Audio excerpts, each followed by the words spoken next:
Good morning all student. आज हम आपके लिए 11 की मैथमेटिक्स लेकर आए हैं। 11 की मैथमेटिक्स में पहला लेसन आपको मिलने वाला है, वो है सेट अर्थात समुच्चय। लेसन 1 जो आपको मिलेगा, लेसन 1 आपका समुच्चय है। समुच्चय को हम इसके इंग्लिश वर्ड से ज्यादा समझ सकते हैं, सेट। जैसा कि आमतौर पे हम तमाम प्रकार के सेट का नाम सुनते हैं, चाहे वो टी सेट हो या लेमन सेट हो या बैंगल सेट हो। हम इनको अपने दैनिक कार्यों में उपयोग में लाते हैं। उपयोग में आते समय हम इनको टी सेट, बैंगल सेट या लेमन सेट इन्हीं नामों से पुकारते हैं। इस पर जरा विचार करें। अगर हमने टी सेट कहा तो टी सेट का मतलब किसी एक कप या प्याले से नहीं है, एक कपों के समूह से है। लेमन सेट की बात किया तो एक ग्लास के समूह की है। बैंगल सेट की बात किया तो तमाम बैंगल्स का समूह होगा, संग्रह होगा। दूसरी बात है, इनकी सबके एक ही प्रकार के गुणधर्म होंगे। उन गुणधर्मों के आधार पे एक सेट बनाया जाता है, चाहे वो आपका टी सेट है, टी सेट है तो इसमें हम जानते हैं कि ये कप या प्यालों का समूह होता है, या आपका लेमन सेट है, इसमें ग्लास का समूह होता है। ऐसे डॉट डॉट तमाम चीजों को ले सकते हैं। ये एक समूह को प्रदर्शित करते हैं। अब कैसी वस्तुओं का समूह? एक प्रकार के गुणधर्म वाली वस्तुओं का समूह।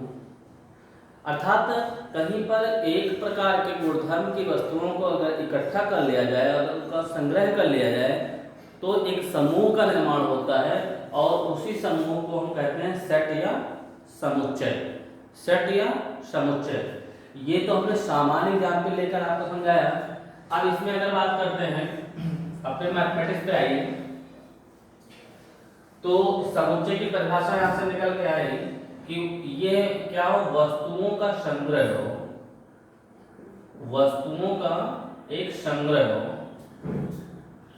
और वस्तुओं के संग्रह के साथ साथ खास बात इसमें क्या हो कि जो इनके गुणधर्म हो वो समान हो, अर्थात समान गुणधर्म वाले। तो समान गुणधर्म वाले वस्तुओं का अगर कोई समुच्चय होता है तो ये कहलाता है, ये समान गुणधर्म वाली वस्तुओं का अगर हम संग्रह कर लेते हैं तो ये कहलाता है समुच्चय। अब समुच्चय को हम जब हम लिखते हैं तो इसको दो प्रकार से लिख सकते हैं। ये क्लियर होगा समुच्चय क्या है। था समान गुणधर्म की वस्तुएं हों तो उनके समूह को उनके संग्रह को हम समुच्चय कहते हैं। अब समुच्चय को हम दो प्रकार से डिफाइन करते हैं।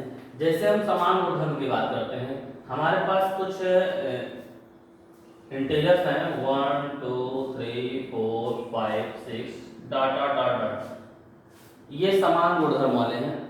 जैसे हमने कुछ दिनों के नाम ले लिया, जैसे सोमवार है, मंगलवार है, बुधवार है, ठीक है। ऐसे सप्ताह के सारे दिन हो गए, इनका संग्रह हो गया। तो ये सब एक प्रकार के सेट का निर्माण करते हैं।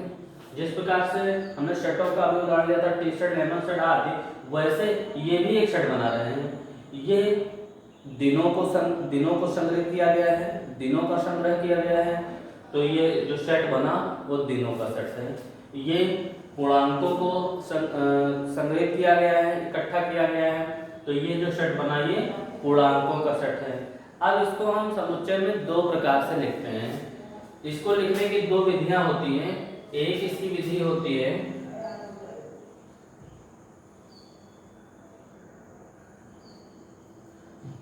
तालिका विधि, एक इसकी तालिका विधि होती है और दूसरी इसकी विधि होती है अब तालिका विधि में देखेंगे। तालिका विधि में जो हमारे पास एक संग्रह होता है, उस संग्रह को हम इस प्रकार से डिनोट करते हैं। जैसे मान लीजिए कहा गया वर्ष के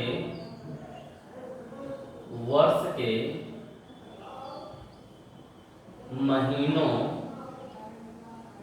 का समुच्चय, वर्ष के महीनों का समुच्चय।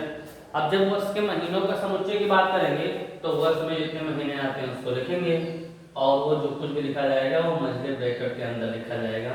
जैसे इंग्लिश महीनों की बात करें तो पहले जनवरी मिलेगा, फिर आपका फरवरी आएगा, फिर मार्च आएगा और डॉट डॉट डॉट डॉट ऐसे करके 12 महीनों के नाम हो जाएंगे। तो ये जो सेट इस प्रकार से लिखा गया, ये तालिका विधि के अंतर्गत आता है। ये सेट तालिका विधि के अंतर्गत आता है। अगर हम दूसरी बात करें यहीं पर, इसकी निर्माण विधि, नंबर 2 निर्माण विधि। निर्माण विधि से जब इसको निरूपित करते हैं, मान लीजिए निर्माण विधि में हमको 1 से लेकर 1 से 10 तक की प्राकृतिक संख्याओं का समुच्चय लेना है। 1 से 10 तक की प्राकृतिक संख्याओं का समुच्चय लेना है। तो ऐसे समुच्चय को जब हम लिखते हैं तो हमने इसको ब्रैकेट में लिखा x such that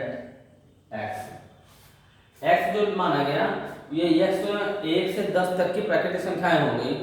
अब अभी ये लाइन ही नहीं बता रही है कि ये जो x है ये 1 से 10 तक की प्राकृतिक संख्याएं हैं। अब इस x को हम आगे डिफाइन करते हैं कि x है क्या। तो हमने कहा कि x such that x, और x क्या है, ये पूर्णांक है, x पूर्णांक है, x पूर्णांक है। और अभी क्लियर नहीं हुआ, x पूर्णांक है लेकिन पूर्णांक तो हमारे पास बहुत सारे होते हैं, 1 से लेकर हम जितना भी गिनते चले जाएं सब पूर्णांक हो जाएंगे। तो ये हम इस सेट में कितने पूर्णांकों को रखेंगे। अब हमको अगर लिमिट देनी कि 1 से 10 तक की हमको संख्या रखना है, 1 से 10 तक की प्राकृतिक संख्याओं को रखना है, तो हम इस x को और डिफाइन कर रहे हैं कि जो x होगा ये 1 से बड़ा होगा, x 1 से बड़ा होगा, बराबर होगा, और ये 10 से छोटा होगा और बराबर होगा। 1 से x की वैल्यू बड़ी होगी और बराबर भी होगी। देखिए 2 सिंबल यहाँ पे लग रहे हैं। x की तरफ ये मुंह खुला हुआ है, इसका अंदर शो कर रहा है कि x का मान 1 से बड़ा होगा, और इक्वल भी लगा हुआ है। इक्वल ये शो कर रहा है कि 1 को भी इंक्लूड किया जाएगा, 1 भी उसमें रहेगा। ठीक सेम कंडीशन इधर भी 10 से x का मान छोटा होगा क्योंकि इधर इसका मुंह बंद है, छोटा होगा और बराबर होगा। इसका मतलब 10 से कम 9 तक की संख्याओं को तो लिखना है, लेकिन उसमें 10 को भी शामिल करना है। तो ये x को एक्सप्लेन कर दिया गया इसके निर्माण विधि में, और यह ब्रैकेट क्लोज हो गया। तो समुच्चय को हम 2 प्रकार से लिखते हैं, 2 प्रकार से लिखा मिलता है, तालिका विधि या इसकी निर्माण विधि। दोनों विधियों से समुच्चय को हम लिख करके समझ सकते हैं। अब इसके आगे का जो टॉपिक मिलता है कि समुच्चय है कई प्रकार के होते हैं, बहुत सारे प्रकार के समुच्चय अभी आपको मिलेंगे। उसमें कुछ परिमित समुच्चय होगा, कुछ अपरिमित समुच्चय होगा, रिक्त समुच्चय होगा, एकल समुच्चय होगा, बहुत सारे समुच्चय मिलेंगे। लेकिन अब इनकी जो टाइप्स हैं, इस टाइप पर हम फोकस अगली क्लास में करेंगे। और सभी स्टूडेंट इस चैनल को सब्सक्राइब कर लें। इस चैनल पे जो भी टॉपिक्स पढ़ाए जाते हैं उसको सीखते रहें, लर्न करते रहें। धन्यवाद।